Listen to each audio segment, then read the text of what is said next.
Hi everyone! So this is the garden rules video. Every year we start with the first week of school by going over the rules.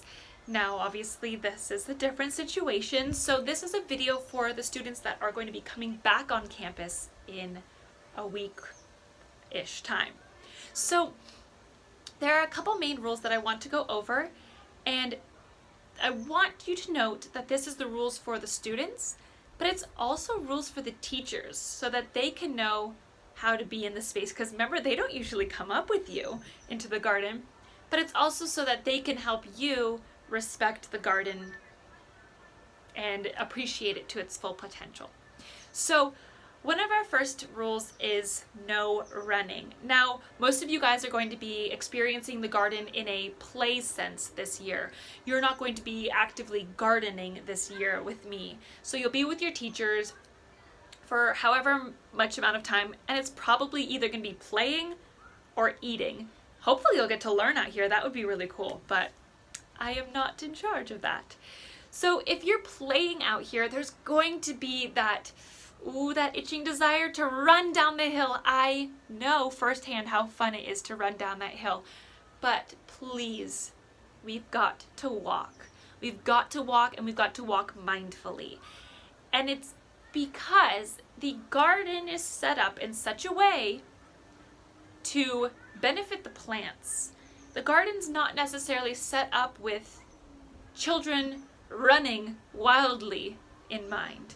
Now, I'm just looking out from the gazebo. We've got a tree in the walkway. We've got another tree in the walkway. We've got hose spigots, we've got hoses, we've got plants, we've got wheelbarrows, we've got all these things in the walkways. And if you're running, you're not going to have enough time to react before you crash into those things. And two things are going to happen. One of two things, or both things. You're either going to hurt yourself or you're going to hurt the garden. And I love you guys, and I love the garden, so I don't want either of you to get hurt. So walking is going to be the best way for us to react to what's coming next, right? If you're walking, you have a lot more time to react to a tree or a plant or a hose spigot that's 5 feet in front of you, so you can move out of the way. Another big rule is the whole idea of picking things. So I'm going to talk quickly about There's two distinct things that one might pick. Something for beauty and something to eat. So if you see the most beautiful flower you've ever seen in your life, or you just want a piece of plant to take home, I really ask you not to pick it. I know when I see a beautiful flower, it's tempting to want to say, "Ooh, I want to consume that. I want that to come home with me." But I don't pick the flowers because I want to keep the beauty in this garden. I believe that flower has a job for the garden. One, to elevate the energy of the garden. The flower is the plant's expression of beauty and love, and if we pick it, then that plant no longer has that.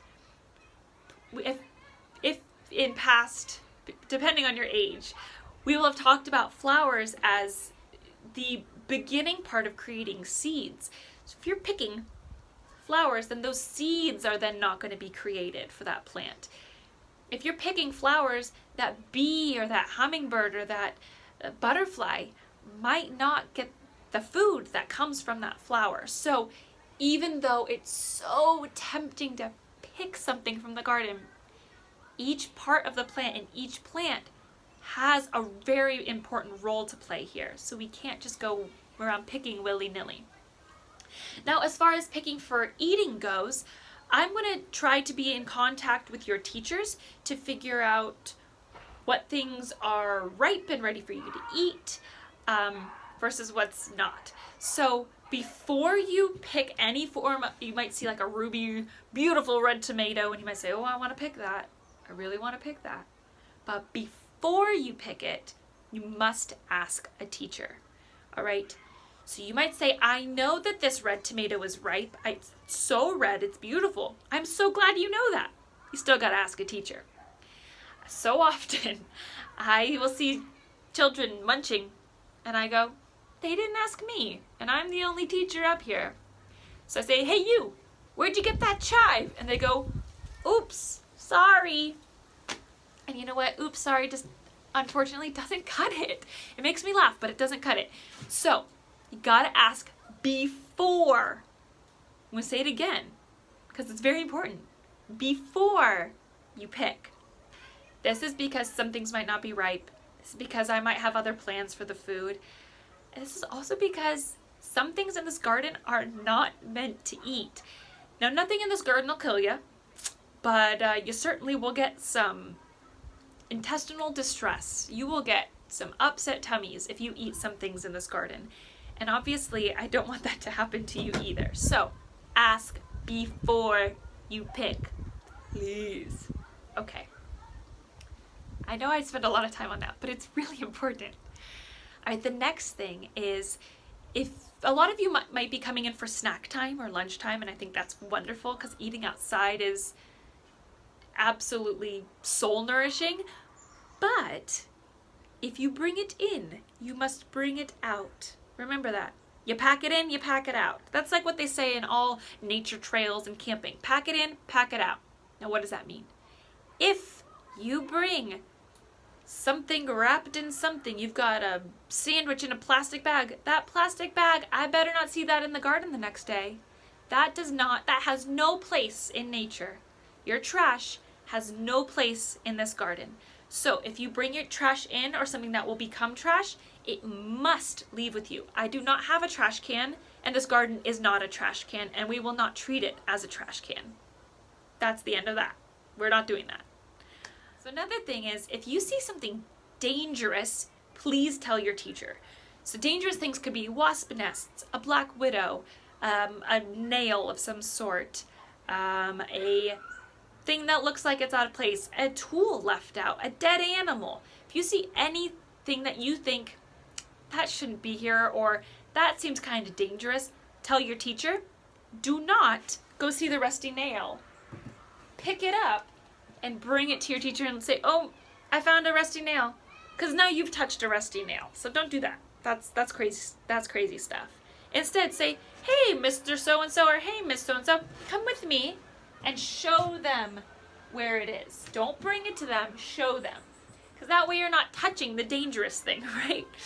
So another one of the important things in the garden is to respect our bug friends. I know it's people's first reaction when they see a bug is to smash it, but we don't do that. There's no reason to smash a bug in its natural habitat. That's crazy. Let's not be crazy people here. So if you see a bug, treat the bug as if you're in their home, because you are in their home. You wouldn't go into someone's home and smash them. That would be crazy, right? We don't do that. So don't go into a bug's home, the garden, and smash a bug.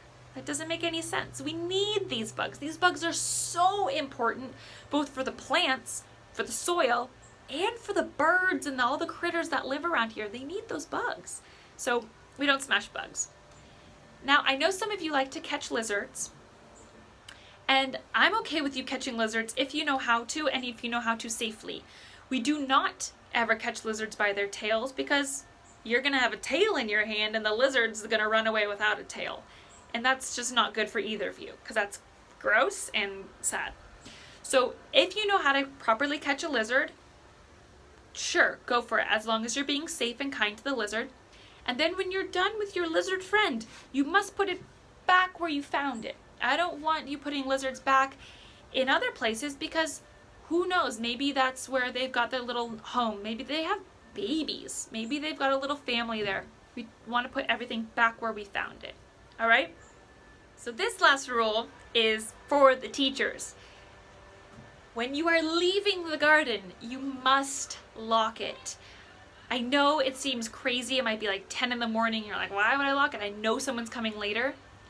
Just on that off chance that that other group doesn't come into the garden, we have to lock the garden. If the garden is left open, all too often things get stolen. I mean, just 3 weeks ago, I had a bunch of stuff stolen up here. So it just wastes our garden budget. It frustrates me when I can't find something that I need, like a wheelbarrow. Who's stealing wheelbarrows? I don't know. And it feels very violating when I don't know who's been in the garden and things are gone. We also had plants stolen. So please, for the love of all things green and natural, lock the garden. If you need to bring a microfiber, if you are worried about that lock, do whatever you need to do. It just needs to get locked. It's a bike lock. It's very straightforward. It's got like a key side and a not key side. And you put the key side into the side and then you turn the numbers. Okay? That way it's fully locked and people will have a harder time coming in. Okay. I hope you all have a wonderful time in the garden.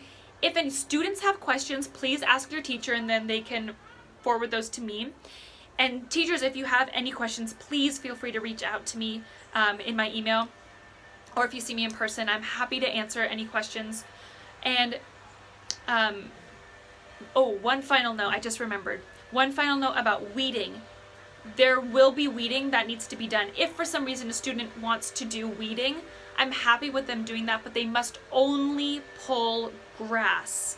No other weeds, because some plants look like weeds, but we actually want to keep those, and some weeds I like and are beneficial to the garden.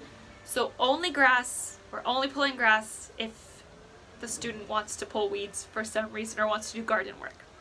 All right, thank you so much for respecting the rules. I know we're gonna have a great year with you guys in here, and the garden really needs that energy. It really needs your wonderful, respectful, loving energy. So hug a tree when you come in and respect the garden. Thanks so much.